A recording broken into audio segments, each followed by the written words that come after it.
Hey everyone, my name is Bryon Howard. I'm a Calgary realtor who has sold an average of a house a week since moving to this great city in 2003, and this is Calgary Living, Real Estate and Lifestyle. I'm interviewing Calgary's top performers as it relates to living and lifestyle in our great city. Some of the podcasts will be real estate decisions specific, but most will be about life in Calgary and why we choose to live here, or at least why you should visit. Thanks for tuning in. Hey folks, welcome to another edition of Living in Calgary. Today I have our mayor candidate, Shali Wang, on the show. Welcome, Shali. Thank you. And first off, how do we pronounce your name correctly? My name is Shaoli. Shaoli Wang. Well, great. Well, Shali, I want to first start off this podcast by thanking you for stepping up as, having the heart, having the desire to want to lead our city as Calgary's next mayor. Can you tell me a little bit about how you came to be in this position? To run this election. Well, yeah, what motivated you to want to lead this city? I think it's very cool and inspiring. Yeah, it's very, very challenging. Actually, I never thought about this before last November, actually. Never. Mm-hmm. Even though I ran federal election in 2019 as an independent, I didn't have any interest of municipal politics at all before 2011. 2011? 2019? Before November. Yeah, last year. Yeah, 2020. Yeah, last year. What actually shocked me was the news seeing 11% of Calgarians couldn't pay their property tax even after the 3-month extension last year. 11%. Yeah, 11% worse than that. Mm-hmm. Our mayor said he was not that concerned. I take that deeply personally. If I was the mayor there, I would not be able to sleep. Right. 11% of your citizens can't pay the property tax. Calgary. Mm-hmm. We are so proud of us. Remember 10 years ago, right? Right. Exactly. Yeah. How can you imagine we have today? Mm-hmm. I can't accept that. I was looking at your campaign, and that seems to be a big part. And I was a bit shocked myself at how taxes have increased. Do you want to just share with our listeners how the taxes have changed in Calgary since, I don't know, it's really in the last 10 years or 15 years? We just give us a few facts. Yes. I've gone through city's annual report since 1998. Mm-hmm. That's what I can find with the city clerk's help. But for a wider range of data, I can find from 2003. Mm-hmm. Yeah, I remember you moved here from 2003 from the East, right? Correct. So I moved here for the economy and the Alberta advantage. So those data actually what happened in Calgary during the time, you witnessed them all since 2003. So I will base that on 2003. Thank you. So that means I'm not going to see the 2003 city's spending was too high or too low. I'm seeing based on that. And then every year after that, based on that 2003, based on our population increase and inflation. So, and then our taxation, our city spending. So what happened is from 2003 to 2019, it's before the pandemic, no excuse of the pandemic. Yeah. Last 16 years, inflation was 32%, but our city's average salary increased 64%. Mm-hmm. More than that, Mm-hmm. our population increased by 39%, but city's staffing increased 47%. So one is 8% higher, one is doubling the inflation. What that means in money, in dollars. I would say 2019 alone, that's 1 year. Mm-hmm. Yeah. By that 1 year, that overinflation and population increase of city's salary means $520 million. Wow. How much? Our property tax increased, still based on 2003. Right. How much? On a per capita base, I said inflation was 32. Mm-hmm. Our municipal residential property tax increased 129%. Ouch. 4 times of inflation. So, but we got property tax, we have a small portion of education tax go to the province. I'm talking about the municipal property tax. Yeah. But for per business basis, that's 103%. Wow. Still over 3 times.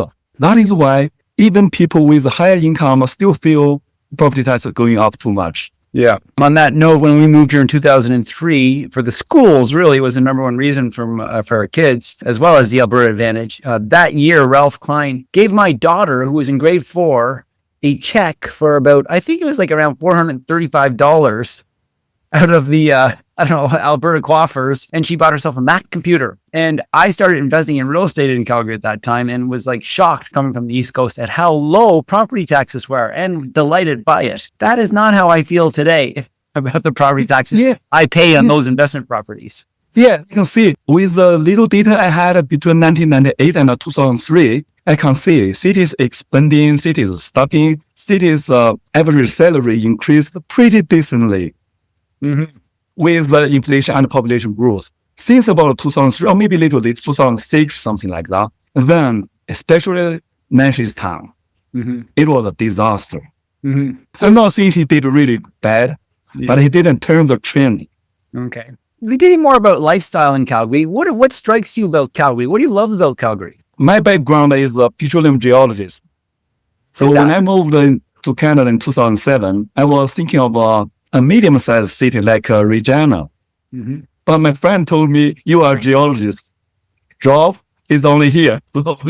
You don't think about that. I know I have to be here. And I love it here because Calgary is so clean. It's a big city, but so clean. Compared with like Houston, Houston is bigger, but Calgary is like a village. It's very clean.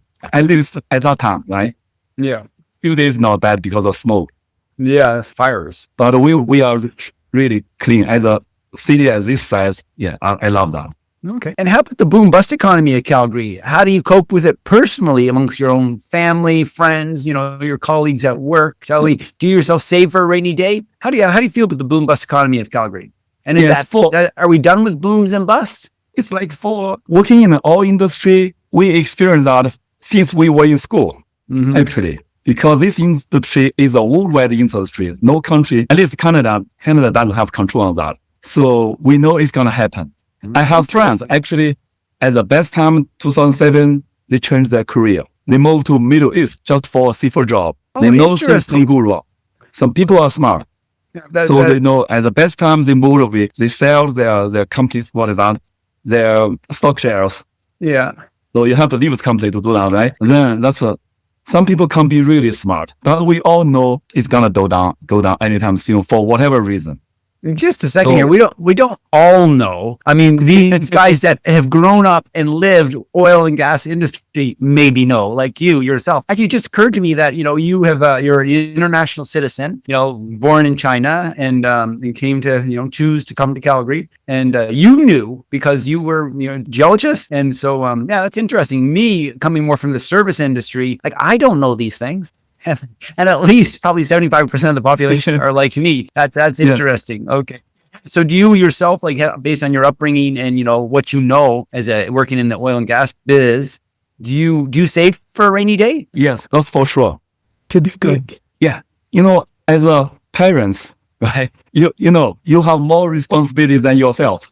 You take care of your family, your wife, your kids, and you don't want to be a burden of your community or your older parents. That's the thing. You have to be responsible for whatever happened beyond your control. Good. Well, I'll try to be more responsible. And tell me, what is it about your real estate? How have you done in Calgary yourself with your real estate? Again, this shows a little bit real estate and lifestyle. What are some of the real estate decisions you've made? And have they been good? Has it worked out for you? Yeah. Within my first year, I got a job as a professional geologist. But I didn't like some guys. They go buy a house in a few months. I waited a couple of years just to be safe. So just to feel more comfortable. And what I did? I told my realtor, I love IRT. I don't like driving that much. Right. And I don't have a parking space in downtown for my company. So I take RT. So my option when I choose my house, my community first is safety. Yeah. Everything is safe in Calgary. Don't you agree? Like there's no dangerous neighborhoods. Yeah. Generally, we are much safer than the States. Yeah. We are proud of that. But it doesn't mean we don't have issues here, right? So I got a suggestion from my friends, from realtors, say Northeast is not that safe, relatively. So I chose Northwest, great. And then close to the LRT, and so I live in Upper Lake now. I was trying to guess where you live based on what you just said. Yeah, that makes sense. Yeah. Okay. Yeah, just 5 minutes walk to the train station. So I used to walk to the station. I like that. So it's And it take my realtor take him only twice, just visit the house twice. Yeah. So the first time I said the house list price is a little too high, I will see it 25,000 lower. Mm-hmm. And he asked me to give an offer. I said, I don't feel it respectful. So I waited. 10 days later, my realtor gave me a call. Say, they dropped that price exactly to my expected price. So I say, give them a full price offer. And is that what you did? Yes. Oh, nice. Well done. Thank you. What year was that, roughly? So 2010. 2010. Good. Excellent. Very good. Okay, good. And so let me just ask you a few questions about sort of I reached out to a few friends and they asked me, hey, I said, what would you like to know about your next mayor? And so one person asked a funny question. Are there any plans to axe the stupid international art projects and frivolous spending on thereof? And he wrote, we absolutely have more than enough talented local artists, many of whom do not receive enough support. And those internationals were an insult to our taxpayers, a slap on the face to local artists. And he said, there's my rant. But, and I think that refers maybe a little bit to the blue circle that most Calgarians are familiar with. Any thoughts on that? Yes, I made a 2-minute video. I posted that on Twitter 2 weeks ago. Within a few hours, I got 4,000 views. That video is about Beaufort Tower, the Blue Ring, the Bear Ring, Forest Lawn Lift Station, and Peace Bridge for sure. I'll have to have a look at that. And also that Wishing Well. Mm-hmm. Out of all 6 of them, Peace Bridge is a beautiful one. It is. I would say Peace Bridge is beautiful. The other, I would say, not that beautiful, but the Peace Bridge is too costly. It should be only a $4 million bridge. How much was it? 24 and a half. $24.5 million? Yeah. And within 2 years. I don't want to think that because I get some pride and excitement every time I pass the Peace Bridge. I love it. But now that I know it would cost $24 million, I think I'll be a little less excited. Yeah. And within a few years, we spend another $1 million for repairment. Really? Because of the new one doesn't fit with our weather here. No. That is kind of a stupid, I would say. But you're right. Most of them don't have much involvement of our local artists. Like Beaufort Tower. If they have our locals involved, we will not have that. Interesting. How about bike lanes? It sounds like, you like the LRT, you like, versus driving your car. But where do you stand on bike lanes and urban sprawl? Yeah, I stand against bike lane. Against. It's not, I don't like that. Michelle's not going to be happy. Yeah, I know. Many people will not be happy. I have many friends, they are bikers. They argue with me. I said, I'm not arguing with you. I prefer medium-sized town. I don't like those million people, big city. Because you enjoy that a lot. You know your neighbors, you feel safer, right? But you don't blame that you live in a bigger city because there are more opportunities, right?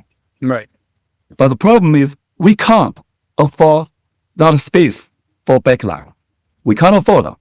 Too costly for our traffic. It's not the construction cost, it's a space. We don't have that. You see the traffic here on Deerfoot, right? We literally don't have that. So that is a problem. So I'm not against any infrastructure for anyone, but as a city, we don't have that space. That's maybe it. I'm not totally against that. I mean, we need to be times more cautious than we did last few years. See that like on 5th Street, not many people ride a bike there every day, but the traffic is disaster. Right. So that is that. I said there's nothing 100% wrong, nothing 100% right, but we should find a balance. But that balance is not toward the bike lane. That's my position. Lots more questions. Urban sprawl. Still the same issue here. Yeah, I think we answered that kind of. Go ahead. It's because our city. That's actually housing is our city's liability. But our city feels like get involved too deep into there. Calgarians are struggling. And actually, that's a lot about business. You can't leave the market do that. You just offer them a direction. And you don't push all communities to give up their green land for those developers. That is wrong. Let the business do their job. Persuade our communities. Don't push them by our government. Let people feel we elected the government, they go against us. That is wrong. A few more questions here. I like to think of these as rapid fire questions. So let's try to be quick on the answer and we'll just move on. Some real stuff. Okay. Just to protect our listeners' times. What do you believe the primary role of a mayor is? Mayor's role is take a position for the majority of the public, not only for today, but also for the future. And another big part of his job is to convincing all the other 14 city councils. If he can't, he should only be qualified at most as a city council. Interesting. Well, how do His you job is possibly convincing the other. If he can't, I will say he failed his job. You don't leave a city councils fight with each other and also fight against you as a mayor. Interesting. That's what Thank I you. feel. Your first day in the mayor's office, who are you calling to set up meetings with? The first day, I don't know the rules in the city, but in City Hall, but I would love to have a short meeting with all newly elected city councils. I will ask their permission to give them a presentation, show them our city's issues. I have data, I have a chart. I have nearly 20 years city's annual report analysis. I will show you the cost of Greenland. They didn't tell us. And why the arena is, there's no fair deal for arena. I will tell them. I will convince them. That will be my job. Whatever the position they take now, I respect that. They have the right. But when I got elected, that will be my job to convince them. Because I trust them. They are loyal to all people. That's a foundation for me to convince them. Interesting. Wow. Okay. And how come you have the skills or the tools to do that? I'm just curious. Why do you have that? Yeah, that's something they didn't notice that for many years in my life. But the recent few years changed me a lot. I had quite a few interactions with the provincial, federal government, quite a few of them, quite a few lawsuits, complaints, and I was representative to people. And I win a lot. I win over the law firms. I have the government officials apologize. Some got fired because they violated the law, criminal code. And I don't enjoy that. I'm not happy to see them in trouble, whatever, because they are all people. I see them as all the people. The problem is, during that experience, I got a unique vision of the root of our issues here, our social issues here. Yeah. So now it's like, I know what is our problem and what is the solution, but I know that, but if I keep silent and fail to tell you, to help you, I feel guilty. It's like, you are my friend. I know you're wrong, but I refuse to take any action. Right. And in heart, I know I should tell you, but I didn't. And then I feel guilty. So if I don't, I will not feel the burden. But now, because I know that, now I feel the burden to help the city. Especially last year when Nancy said he had no concern of that 11% can't pay their property tax. Right. And that gave me a clear answer. He failed us already. I have to take the burden to kick him out. Not personally. We deserve a mayor better than him, hopefully better than me. Yeah. But if not, I take the blame. Wonderful. Thanks. Will you manage your own social media, hire someone to do it, or quit altogether? Social media is beyond my reach. I contact a few, maybe because they don't know me. Maybe there's too many well-known candidates, keep them busy. Also, maybe because I provided the information too much, they can't afford that. Like that 16 years of city's annual data, right? Probably too much. Maybe they don't agree with me. Maybe they don't get used to that data, that kind of analysis. So they have tons of reason to ignore me. But I don't blame them. I take the blame. I step out. I will take any chance and every chance to win this election so that to keep my promise. Wonderful. What languages do you speak? I speak Mandarin. And English? And English. I know what else. Too much of it. That's pretty good. I'm joking. I don't speak Mandarin. And I've tried very, very hard to learn French and Spanish and even a little Bengali very unsuccessfully. This is a little test question. Name 3 communities in each quadrant of the city as fast as you can. Go. Oh, Somerset, Arbor Lake, whatever. Wait a second. Let's start in the Northwest. 3 communities. Tuscany, Royal Oak, Hawkwood, Simcoe Acre. Okay, well, let's go Northeast. Northeast, 3 quadrants. Yeah, not 3. I'm not familiar with. I see them as a whole community. We need to work on that. Yes. Okay, well, and what? Okay, well, let's move on then. We're really kind of coming to the end of this. What are some asks you might have of our listeners, and how can people reach you? First, we have those well-known candidates. I hope people can be satisfied with them, takes position to vote for them. But if they expect some better than them, those candidates, and they need to reach out to the candidates, especially during the pandemic, because we have 20 mayoral candidates. Yeah, Most of us don't have that much funding, don't have hundreds of thousands funding. yeah. If you get that funding, people may be kind of curious. Who is your supporter? Who is your supporter? Yeah, I mean, And what's the best way for people to reach out if they have questions or if they want to support you, or for example, if they want a lawn sign? What's the best way to get people to reach out to you? yeah, best way is I would suggest people to go through Election Calgary's website. Right, your contact information's there. Yeah. Yeah, so they can find all the candidates, mayoral candidates, take a few minutes, and they can get some idea for most of us. And there are candidates information like my website, Twitter, everything there. So, and also email. So That's I right. answer all the questions. Yeah, and if you just Google Calgary mayoral candidates, that pops up every time. Yeah. Well, any last things for our viewers? Any last request or ask of the audience? Yeah, I hope this time, especially facing the challenge of the pandemic, I don't feel it very respectful to knock people's door during the time, right? Mm-hmm. Some people don't care the COVID, some care a lot. Yes. I respect that. And so I hope people can take some time with the power of the internet, check out yourself. Very So good. make sure you don't vote for a guy supported by some parties or some big corporations, whatever you suspect. Figure that out yourself. Figure that out. Yeah, you don't need to leave all those work to media or to the candidates themselves. So it's better you figure out who I am. Now let me tell you who I am. I don't have that resources. Since I filed my nomination, I contacted every mayoral and council candidates. Mm-hmm. Over 80. I'm in contact with over 20 of them. Some call me every week. Mayoral candidate. Nice. Mayoral candidate. So because this election is for the city, it's not for me. Mm-hmm. So whatever information you want from me, questions, no problem at all. Whoever.